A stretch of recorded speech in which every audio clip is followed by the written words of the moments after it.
अस्सलाम वालेकुम एवरीवन, मैं बात करने वाली हूँ प्रेगनेंसी के डायबिटीज़ के बारे में विदाउट वेस्टिंग एनी सेकेंड, जिसको हम गेस्टेशनल डायबिटीज़ भी कहते हैं। हमारे पास नॉर्मली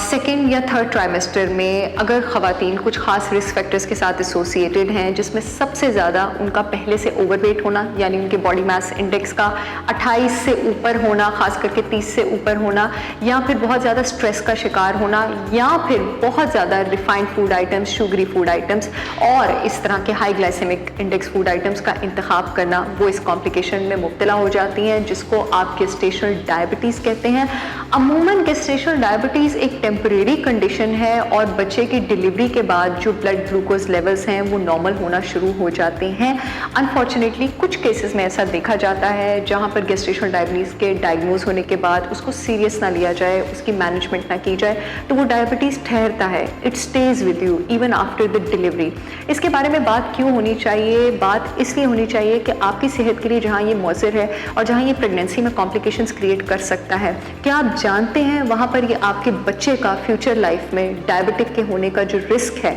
जो डायबिटिक होने का इंसिडेंस है, उसको भी बढ़ाता है। इसके साथ साथ ये बच्चे के जो ओवरवेट होने की टेंडेंसी है उसको भी बढ़ाता है। और क्योंकि डायबिटीज़ में आपके जिस्म में मिनरल्स और विटामिन्स जज़्ब करने की एबिलिटी कम हो जाती है और माँ की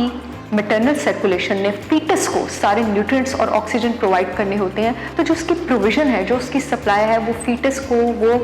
बच्चे को भी कम हो जाती है। Gestational diabetes needs to be addressed और उसमें सबसे ज़्यादा चीज़ जो एड्रेस करने की ज़रूरत है वो है आपके लाइफस्टाइल चेंजेस। अगर सेकेंड या थर्ड ट्राइमेस्टर में आपको डायबिटीज़ डायग्नोज हो गया है तो यू नीड टू अंडरस्टैंड कि आपको एक एक्टिव और हेल्दी लाइफस्टाइल मेंटेन करना है। अपनी गायनेकोलॉजिस्ट के मशवरे से अपनी physical activity if she allows you, तो आपको 30 to 45 minutes of moderate walk और फिजिकल एक्टिविटी डेली करनी चाहिए, ताकि आपकी body, because gestational diabetes is again all about insulin resistance और कम इंसुलिन सेंसिटिविटी, ताकि आपकी बॉडी जो है वो इंसुलिन सेंसिटिव होना शुरू हो। खानों का इंतखाब बहुत स्मार्टली करें आप गेस्टेशनल डायबिटीज़ में। नाश्ते में एक बात मैं ज़रूर कहना चाहूँगी कि जो कैलोरिक रिक्वायरमेंट होती है एक नॉर्मल प्रेग्नेंट औरत की और एक औरत की जिसको गेस्टेशनल डायबिटीज़ है, वो सेम रहती है। आपने अपनी कैलोरिक रिक्वायरमेंट 1700 से 1800 कैलोरी से नीचे हरगिज़ नहीं लेके जानी और अपने दिन की जो 45 to 55% ऑफ कैलोरी की रिक्वायरमेंट है वो कार्बोहाइड्रेट से ही पूरी करनी है।